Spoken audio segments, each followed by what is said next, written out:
The Guru, a national media superstar, Fox and Friends, last Sunday all over the national scene. Guru, let's keep on the topic of this tax plan. Why do you think the Senate tax package gets rid of the individual mandate of Obamacare? There's two reasons for that. To begin with, by getting rid of the individual mandate, you're going to have $338 billion of savings, and that's going to be used to offset the reduction of taxes in other areas or to possibly create more tax cuts in other areas. The second reason is that individual mandate is a key component of Obamacare.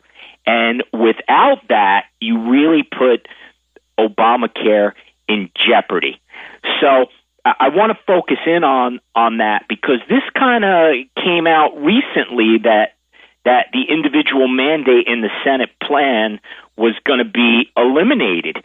And let's just talk about Obamacare and what the basis of it is and how, in theory, it's supposed to work. So in Obamacare, everybody qualifies to have health insurance. Great. Who pays for it? Well, if you're going to cover everyone, then you need to have everyone paying into the system. And if you take away the individual mandate that you must pay in to the system, whether you have coverage on your own or you pay that quote-unquote penalty to the IRS, that's what's helped funding this. And who are those people? Those are primarily the young and the healthy people who in the past said, I don't need it. I'm not going to opt to have medical insurance. But we need that in order to cover the old and the sick. So you could look at this in terms of a parallel.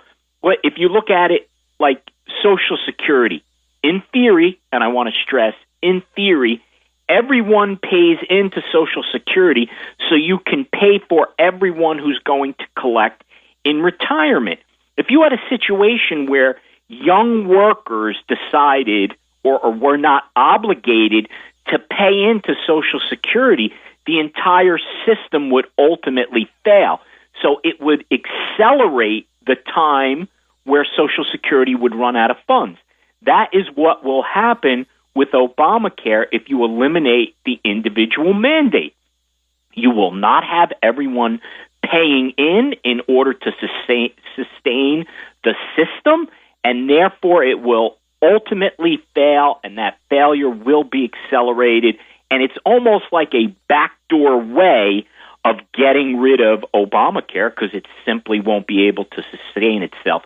So I believe, although there is a benefit to the tune of $338 billion of additional tax cuts that you can fit in by getting rid of it, I think the primary thing that's going on there, because the Senate failed to pass, repeal, and replace, they're backdooring it here.